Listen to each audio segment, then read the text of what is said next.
देखिए, एक तरफ जहाँ डॉक्टर बीआरसी सर के खुद के देश में उनके खुद के लोगों द्वारा उनकी टांग खींची जा रही हैं, वहीं विदेशों में लगातार डॉक्टर विष्णुप्रसाद चौधरी सर और उनके प्रोटोकॉल्स को सफलता पर सफलता मिलती जा रही हैं। जी हाँ, देखिए, सबसे पहले मैं बिना किसी देरी के आपको कुछ प्रूफ दिखाना चाहता हूँ जो आपकी स्क्रीन पर यहाँ पर दिख रहे हैं।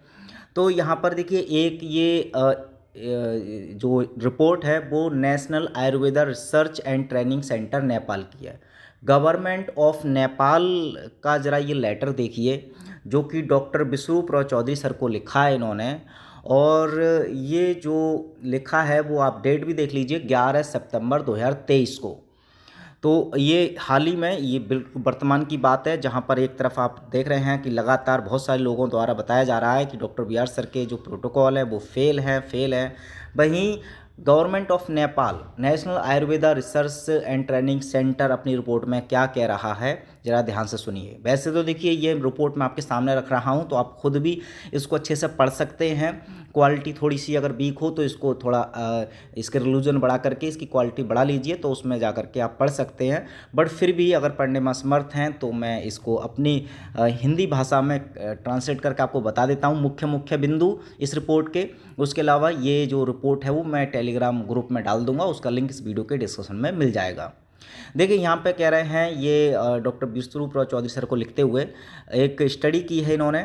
7 दिन के लिए डीआईपी डाइट को कौन से पेशेंट पे अप्लाई किया, डायबिटीज़ टाइप 2।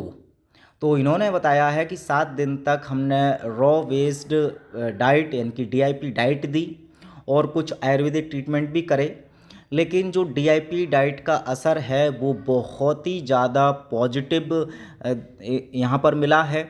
जैसे ही 7 दिन के दौरान जब उनको देख रेख में डीआईपी डाइट दी गई, तो इसमें एक्सप्लेन किया गया है कि ना तो उनका जो रैंडम ग्लूकोज लेवल होता है या जो फास्टिंग ग्लूकोज लेवल होता है, शुगर लेवल, वो नहीं बढ़ा। और उसी के साथ साथ जो HbA होता है वो लेवल, वो भी यहाँ पर दिखाई दे रहा है, लिखा हुआ है नो लास्ट में कि वो उसमें भी रिडक्शन हुआ। तो इससे बहुत ही ज़्यादा मेंटली रूप से तो कर बहुत अच्छा पॉजिटिव इम्पैक्ट पड़ा ही पेशेंट पर। उनकी टेक्निकली उनकी रिपोर्ट के अनुसार भी वो बहुत ज़्यादा स्वस्थ हुए। और इस रिपोर्ट को साझा करते हुए नेपाल गवर्नमेंट बड़ी खुश है, और जिन पेशेंटों पर ये किया गया स्टडी वो भी बहुत खुश हैं। तो एक तो सफलता आपके सामने ये रही जो कि नेपाल से आ रही है, वो भी गवर्नमेंट ऑफ नेपाल से, कोई नेपाल का कोई छोटी मोटी संस्था नहीं, बल्कि उनकी खुद की गवर्नमेंट की संस्था national Ayurveda research and training centre. तो अब ये देखिए, उसके बाद में दिखाना चाहता हूँ आपको ये मलेशिया की। ये स्टडी की गई है लिंकन यूनिवर्सिटी कॉलेज मलेशिया में। ऑब्जर्वेशन स्टडी है, इसमें भी आप पहले तारीख देख लीजिए। ये जो रिलीज़ की है वो 6 सितंबर 2023 को की है, और जो स्टडी कंप्लीट हुई थी वो 5 जून 2022 को हुई थी। अब पिछली वाली रिपोर्ट मैंने दिखाई, ये डायबिटीज़ टाइप 2 मतलब डायबिटीज़ के पेशेंट के लिए थी, और ये है किडनी पेशेंट के लिए। और आजकल चर्चे में जो चल रही है वो किडनी पेशेंट ही चल रहे हैं। तो यहाँ पर बात कर रहे हैं कि इन्होंने 43 मेल पेशेंट लिए, जिनकी एज जो थी लगभग 52 मतलब 50 प्लस थी, एंड जो 30 फीमेल्स थी उनकी 57 ईयर लगभग उनकी एज थी।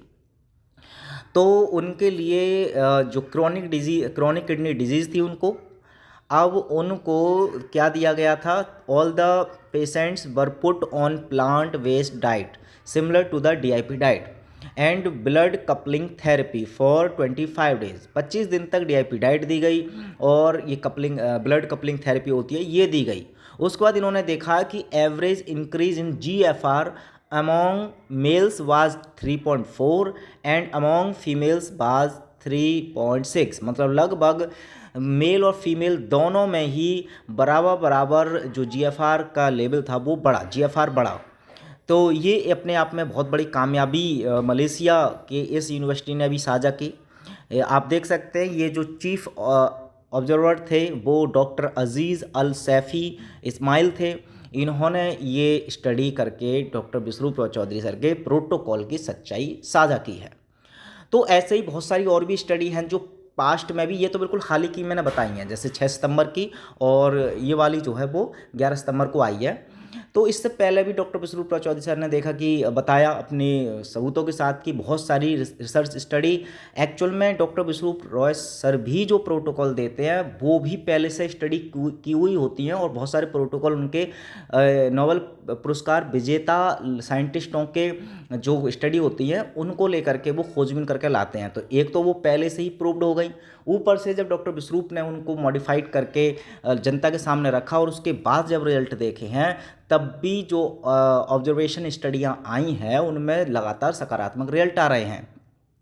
तो अब इतनी सारी सफलताओं को भी नकार दिया जाए और डॉक्टर विष्णुप्रसाद चौधरी को बार बार गिराने की कोशिश की जाए या उन्हें बदनाम करने की कोशिश की जाए, तो एक बार ज़रूर उन सभी को सोचना चाहिए।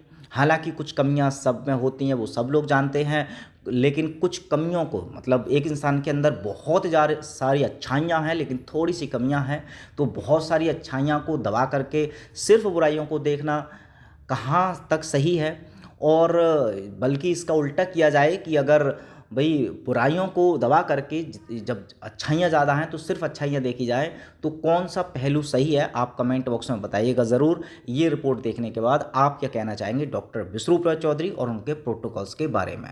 आप सभी का बहुत बहुत धन्यवाद।